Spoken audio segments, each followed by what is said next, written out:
സമയം രാവിലെ 7 മണി. എൻ്റെ അമ്മയാണ് കേട്ടോ ഇത്. അമ്മ ദാ ഇടിയപ്പം ഉണ്ടാക്കാൻ പോവുകയാണ്. ഇന്ന് രാവിലെ ഇവിടെ ഇടിയപ്പവും കടലക്കറിയാണ്. അമ്മ ഇന്നലെ വന്നതാണ് കേട്ടോ. സുരാഷിൻ്റെ പുതിയ എപ്പിസോഡിലേക്ക് എല്ലാവർക്കും സ്വാഗതം. എല്ലാവർക്കും സുഖമാണെന്ന് വിശ്വസിക്കുന്നു. ഇന്ന് ഒരു സ്പെഷ്യൽ ഡേ ആണ്. ഇന്ന് എൻ്റെ പിറന്നാളാണ്. അപ്പോൾ അമ്പലത്തിലേക്ക് പോകാനുള്ള ഒരു പുറപ്പാടിലാണ്. പോണെന്ന് വഴിക്ക് കുറച്ച് റോസാപ്പൂ നമ്മുടെ ലീലാമ്മ പറിച്ചു തരികയാണ്. കാലത്തെ വിളിക്കുന്നതാണ്.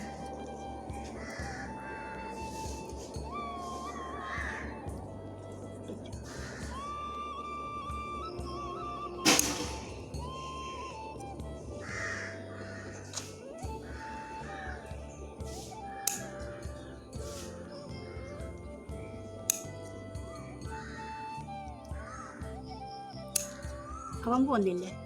അവൻ പോകുന്നില്ല. മുട്ടൊക്കെ ആയിട്ടുണ്ട്. വെട്ടി നിർത്തിയാലേ ഇതാവുള്ളൂ. രാവിലെ തന്നെ ആയതുകൊണ്ട് നമ്മൾ അമ്പലത്തിലേക്ക് പോണ ആ വഴിയിലൊന്നും ആരുമില്ല. നല്ല പ്രകൃതി സുന്ദരമായ ദൃശ്യം. ഈ വഴികൾ മുമ്പും ഞാനൊരു വീഡിയോയിൽ കാണിച്ചിട്ടുണ്ട്, ഏതോ റീൽസിലോ മറ്റോ. നല്ല പച്ചപ്പ് നിറഞ്ഞ ഈ വഴി കൂടെ രാവിലെ നടക്കുമ്പോൾ തന്നെ നമുക്കൊരു പ്രത്യേക പോസിറ്റീവ് വൈബാണ് കിട്ടുന്നത്. ഇവിടെ ആച്ചിങ്ങയൊക്കെ നട്ടിട്ടുണ്ട് വഴിയിലൊക്കെ. ഇതാണ് ഞങ്ങളുടെ പുത്തങ്കാവ് ദേവീക്ഷേത്രം.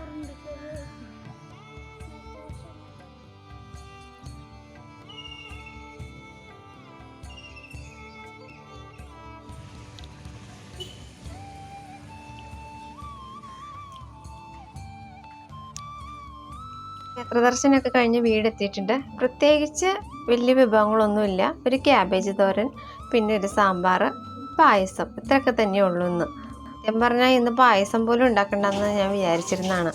അപ്പോഴാണ് ഓർക്കാപ്പുറത്ത് എൻ്റെ അമ്മ വന്നത്. അപ്പോൾ അമ്മ വന്നപ്പോൾ ഒരു സന്തോഷം, മനസ്സിന് ഭയങ്കര സന്തോഷമായി. കുറേ നാളെത്തിയിട്ടാണ് അമ്മ വീട്ടിൽ നിൽക്കാനായിട്ടൊന്ന് വന്നത്.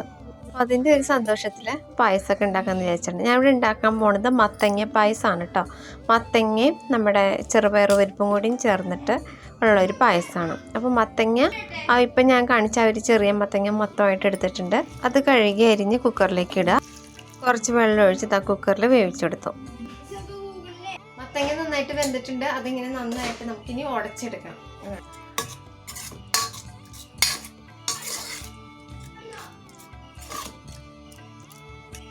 മത്തങ്ങ മുഴുവനായിട്ട് നമുക്കൊരു പാത്രത്തിലേക്ക് മാറ്റിയിട്ട് അതേ കുക്കറിൽ തന്നെ നമുക്ക് പരിപ്പ് വേവിച്ചെടുക്കാം. പരിപ്പ് ഞാനിപ്പോൾ കഴുകി ഒന്ന് കുതിർക്കാനായിട്ട് വെച്ചിട്ടുണ്ടായിരുന്നു.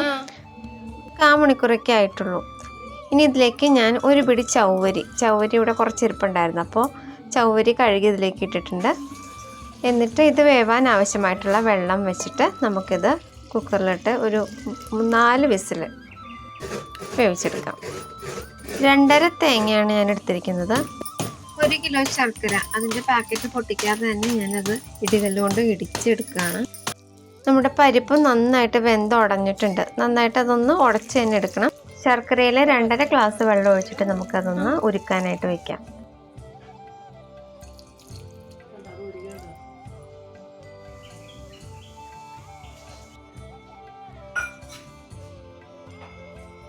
ഇതിൻ്റെ ഇടയിൽ കൂടെ നമ്മൾ തേങ്ങാപ്പാൽ പിഴിയലൊക്കെ നടക്കുന്നുണ്ട് കേട്ടോ. ഇതിപ്പോൾ ഞാൻ 1-ാം പാലാണ് പിഴിയണത്. നമ്മൾ പായസം ഉണ്ടാക്കാൻ പോകുന്ന ഉരുളിയിലേക്ക് ശർക്കരപ്പാനി മൊത്തം അരിച്ചൊഴിക്കുകയാണ്.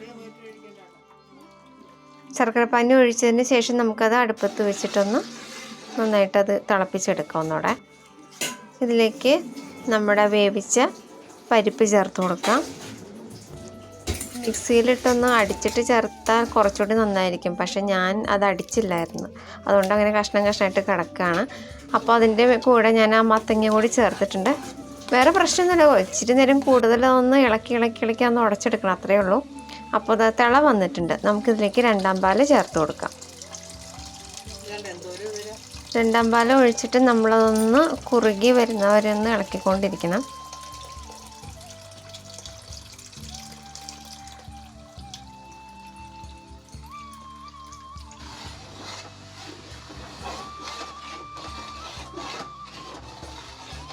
ഏലക്കയും ജീരകവും നമുക്ക് ആവശ്യത്തിനനുസരിച്ച് ഇതിലേക്ക് പൊടിച്ച് ചേർക്കാം. അപ്പോൾ ഏലക്കയുടെ തൊലി നമുക്ക് ഇടണ്ട, തൊലി മാറ്റിക്കളയാം. അത് നന്നായിട്ടൊന്ന് ചതഞ്ഞ് കിട്ടിയിട്ടുണ്ട്. നമുക്കത് പായസത്തിലേക്ക് ഇട്ട് കൊടുക്കാം. നന്നായിട്ട് അതൊന്ന് എല്ലായിടത്തും യോജിപ്പിക്കണം. പായസം കുറുകി വരുന്നുണ്ട് കേട്ടോ. നമുക്കതിലേക്ക് കുറച്ച് നെയ്യ് ഒഴിച്ചു കൊടുക്കാം. പായസത്തിന് കുറച്ചുകൂടി ടേസ്റ്റ് കിട്ടാനായിട്ട് ഞാൻ 3 പഴം എടുത്തിട്ടുണ്ട്. ആ 3 പഴം കുറച്ച് നെയ്യും ചേർത്തിട്ട് പിന്നെ കുറച്ച് തേങ്ങാപ്പാലും ചേർത്ത് നന്നായിട്ടൊന്ന് അടിച്ചെടുത്തിട്ടുണ്ട്. അത് നമുക്ക് ഈ പായസത്തിലേക്ക് ചേർത്ത് യോജിപ്പിക്കാം.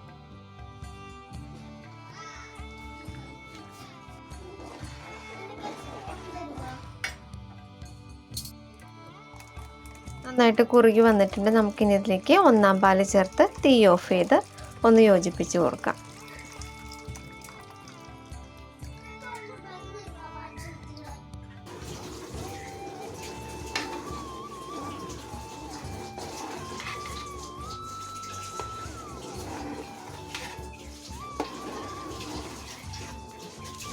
പായസത്തിലേക്ക് ആവശ്യമായിട്ടുള്ള കിസ്മസും അണ്ടിപ്പരിപ്പും കുറച്ച് നെയ്യ് ഒഴിച്ചിട്ട് നമുക്ക് വറുത്തെടുക്കാം. അത് നന്നായിട്ടൊന്ന് മൂത്ത് വരുമ്പോൾ പായസത്തിലേക്ക് ചേർത്ത് കൊടുക്കുക.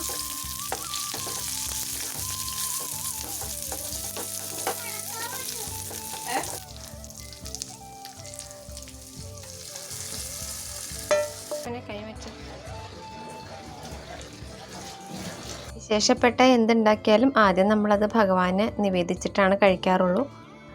അത് തെറ്റിക്കുന്നില്ല. ഇന്ന് പിറന്നാളാണ്, അതുപോലെ തന്നെ ഇന്ന് മദേഴ്സ് ഡേയും ആണ്. അപ്പോൾ അമ്മ ഒരു കഷ്ണം മധുരം വായിൽ വെച്ച് തന്നു. അതുപോലെ തന്നെ ഒരുപിടി ചോറ് അമ്മയുടെ കൈകൊണ്ട് കഴിക്കാൻ പറ്റി. അത് എന്നെ സംബന്ധിച്ച് ഇന്ന് വളരെ സന്തോഷം തരുന്നൊരു കാര്യമാണ്. ഇന്ന് കുടുംബശ്രീ നമ്മുടെ വീട്ടിലായിരുന്നു. അപ്പോൾ എല്ലാ കൂട്ടുകാർക്കും ഞാൻ ഇവിടെ പായസം എടുത്തു വെച്ചിട്ടുണ്ടായിരുന്നു. എല്ലാവരും വന്നില്ലെങ്കിലും കുറച്ച് പേര് എത്തിയിട്ടുണ്ട്. അവരുടെ കുട്ടികളും വന്നിട്ടുണ്ട്. അപ്പോൾ എന്നെ സംബന്ധിച്ച് എനിക്ക് ഒരിക്കലും മറക്കാൻ പറ്റാത്ത ഒരു പിറന്നാളായിരുന്നു. ശരിക്കും മനസ്സറിഞ്ഞ് വളരെ സന്തോഷം തോന്നിയ ഒരു ദിവസമായിരുന്നു ഇന്ന്. എല്ലാത്തിനും ഞാൻ സർവേശ്വരനോട് നന്ദി പറയുകയാണ്. നമ്മുടെ ജീവിതത്തിൽ വീണ് കിട്ടുന്ന ചെറിയ ചെറിയ കാര്യങ്ങൾക്ക് പോലും വളരെ സന്തോഷം കണ്ടെത്തുന്ന ഒരാളാണ് ഞാൻ. സന്തോഷത്തിൽ മാത്രമല്ല കേട്ടോ, ദുഃഖം വന്നാലും ചെറിയ ചെറിയ ദുഃഖങ്ങൾ വരെ എന്നെ ഭയങ്കരമായിട്ട് ബാധിക്കാറുണ്ട്.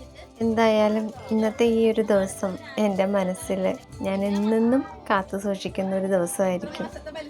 പുതിയ ഒരു വീഡിയോയുമായിട്ട് നമുക്ക് വീണ്ടും കാണാം.